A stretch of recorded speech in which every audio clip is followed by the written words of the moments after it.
காகித புத்தகத்தின் வரிகள் படிச்சிருவோமா? தனிமை வழிகள்.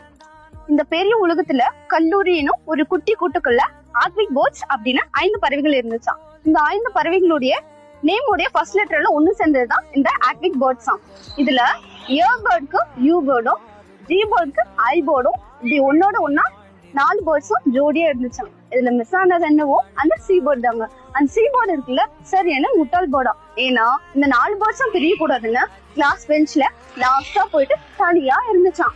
ஒரு நாள் இந்த சி பேர்ட் பேனா இல்லைன்னு முன்னாடி இருக்க அந்த 4 பேர்ட்ஸையும் கூப்பிட்டுச்சான். ஆனா 4 பேர்ட்ஸும் அந்த சி பேர்ட திரும்பி கூட பாக்கலையாம். அப்போ கிளாஸ்ல இருந்த மத்த பேர்ட்ஸ் எல்லாரும் சி பேர்ட பார்த்து கேலி பண்ணி சிரிச்சுச்சான்.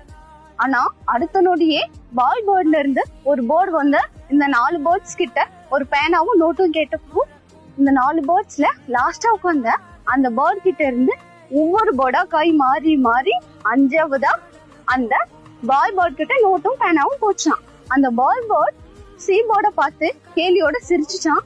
அப்ப சி பேர்ட் பாய் பேர்ட பார்த்து ஒரு வார்த்தை சொன்னிச்சான். நீயாச்சும் பரவாயில்லப்பா, உனக்கு நோட்டோட கூட பேனாவும் சேர்த்து கொடுக்குற அளவுக்கு எல்லாரும் இருக்காங்க. ஆனா என்ன பாரு, ஒரே மைக்குச்சி கொடுக்க கூட யாருமே இல்ல அப்படின்னு சொல்லிச்சான். இதுல உனக்கு புரிஞ்சதா சொல்லுங்க. எனக்கு புரிஞ்சது என்னன்னா, ஒரு தலைமுறைக்கு பின்னாடி 1000 வழிகள் இருக்கும். அந்த 1000 வழிகளையும் அந்த சி பேர்ட் பொறுத்துக்கிட்டது அந்த 4 பேர்ட்ஸ்க்காக தான் அப்படின்னா, அப்போ அந்த சி பேர்டோடைய வழியை புரிஞ்சுக்க இங்க ஒருத்தர் கூட இல்லைன்றதுதான் என்னுடைய கொஸ்டின் மார்க்.